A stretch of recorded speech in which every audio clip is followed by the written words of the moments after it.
ISA450, evaluation of misstatements identified during the audit. Scope, objective, requirements have been highlighted. Guys, another one I just want to mention, definitions. We're going to look specifically at the definition of a misstatement just so that you can see it includes quite a few elements.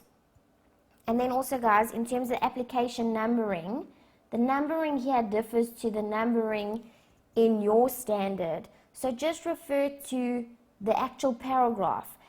You're looking at accumulation of identified misstatements. Don't go now and only highlight A2 to A3 when yours is A2 to A6. Work with A2 to A6 using what I've highlighted in A2 to A3.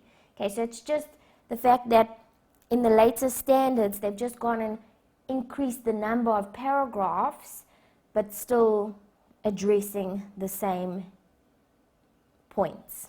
Okay, right, let's start with the definitions.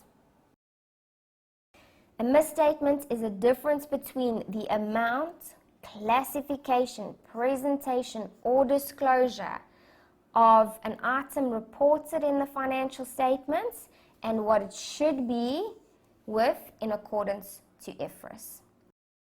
And I've highlighted A1 there because that says to you the misstatement could result from omissions, inaccurate processing, incorrect estimates, judgments not being reasonable. Okay, so just explanations for them. So here's the requirements. The first step that you need to do is eliminate trivial misstatements. A2 to A3 says we need to decide whether a misstatement is clearly trivial, and that's where we believe that we don't need to accumulate this misstatement. We're saying that it's not that it's very small. We're just saying that I don't think it's going to be something that should be added up. It's clearly inconsequential. We can ignore it. Then when we're getting two misstatements, we should distinguish between the type. So it says, please say if it's factual, if it's judgmental, or if it's projected. Then we need to consider if we have to adjust our audit strategy or audit plan if we're going to go and do any more work.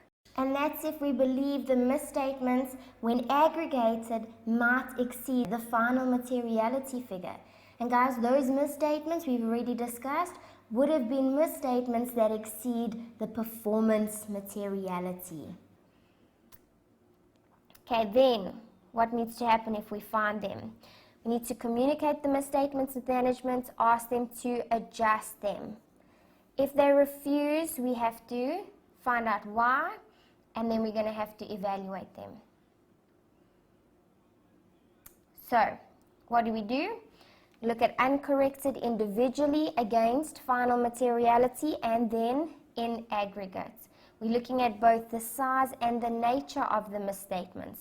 So we're looking at whether it's quantitative or qualitative. Okay, we've got to look at each misstatement that we have actually recorded. We've got to look to see if the financials as a whole are materially misstated as a result of this, or if it's only affecting individual balances or transactions. Things to think of is if it affects key ratios. And then here's some examples of circumstances that could be resulting in misstatements.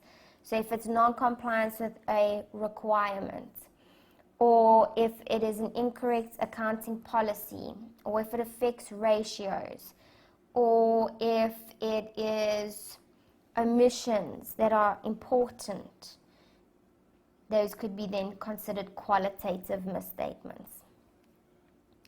Okay, we've got to communicate them with management. Then we need to identify material uncorrected and request that they are corrected. And then consider if there are any uncorrected that are immaterial to see if they together exceed final materiality. and that is ISA 450. Let's attempt this class example, guys. Evaluation of misstatements, you can find it in the class example documentation. It's out of 10, so you're going to have 3 minutes reading time, and you're going to have 15 minutes writing time.